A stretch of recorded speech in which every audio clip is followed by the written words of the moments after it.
So from day one, this Brexit mess has just been an upside down hodgepodge of just boring, tedious incompetence that generally I don't like to make videos on Brexit because it just doesn't make good video material. But yesterday, Theresa May declared her vote was off for her deal in the Commons, and she acknowledged that she would have lost by a substantial margin, primarily over the Northern Ireland backstop agreement with the EU. Since day one, this whole thing has been bodged. We had the Leave campaign during the referendum campaign, the Leave campaign making all bunch of wild promises and idealistic utopian pledges that they had no intention of keeping. And then we had the Remain campaign, which didn't even outline the benefits of remaining. It just outlined the negative side of leaving, which isn't really how you run a campaign. And it's no wonder that was branded Project Fear. And then we had the referendum, and we voted to leave. And the establishment that called the referendum was largely expecting a Remain vote, and it didn't know what to do with itself. And we had a Prime Minister resigning over it because he fully expected to win. And it was just a whole calamity. And then we had Theresa May come in, and for the last 2 years we've had mumbling and stuttering and panicking and flustering and fumbled negotiations, and just 2 years of absolute shite. Nobody is happy with this, primarily because the question that was posed to the people in the referendum wasn't clear enough. The question on the ballot paper was, should the United Kingdom remain a member of the European Union or leave the European Union? And then the options were remain a member, leave the EU. That was it. There was no... So you're making all these millions of people that voted to leave the EU, they all voted for different things.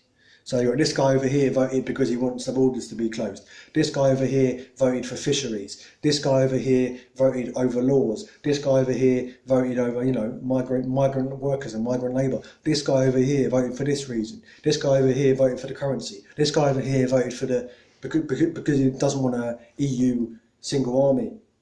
I voted to leave the EU because I see it as a capitalist venture that allows cheap migrant workers to move around the EU and be moved around the EU and manipulated and exploited by capitalist governments. That's why I voted the EU, to leave the EU. So everyone voted for their own reasons. I do think I've had a substantial portion of the people who voted to leave the EU voted not to leave the EU, but they voted to close the borders, and they had no idea that leaving the EU would actually be a lot more complex than just closing the borders and cutting off migrants. And that was stoked for decades and for years by tabloid media such as Daily Mail, Sun, Express, Telegraph, pumping out all these xenophobic anti-immigrant articles, which has been building up in people's minds this anti-immigrant rhetoric. And then when people say leave the EU, they'll be like, oh yeah, stop all those dirty EU migrants coming over, let's close the borders. And that's what they voted for. They didn't vote to do the currency or the fisheries or the single market. They didn't vote any of that. They were just voting because they don't like migrants.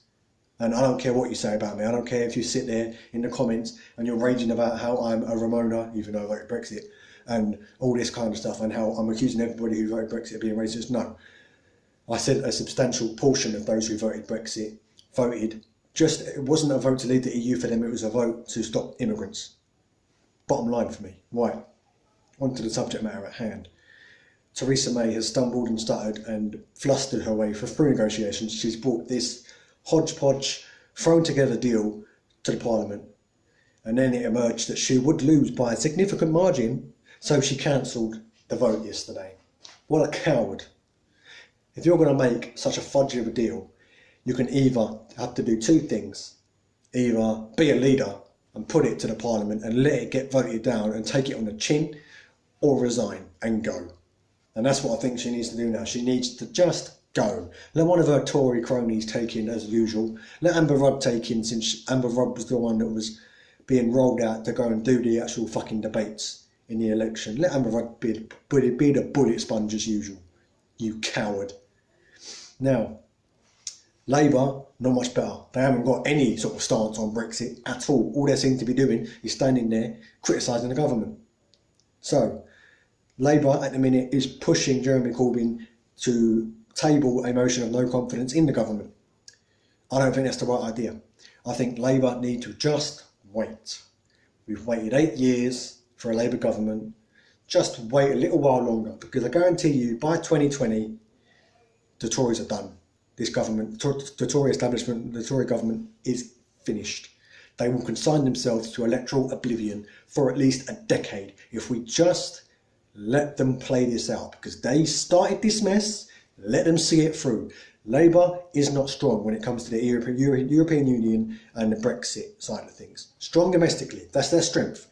So what we need to do, let the Tories fuck it up. Let them run us off a cliff into the no-deal world of Brexit. Let them fuck it all up.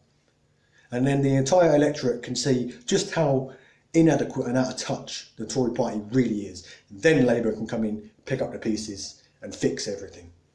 And I promise you, you will not see a Tory government for at least 10 years. I would lay a whole load of money on it. So thanks for watching. That has been my stance on Brexit. As I say, I don't normally like to make those sort of videos because they just don't make good material. But that's just my views on the Brexit situation. Thanks for watching. See you next time.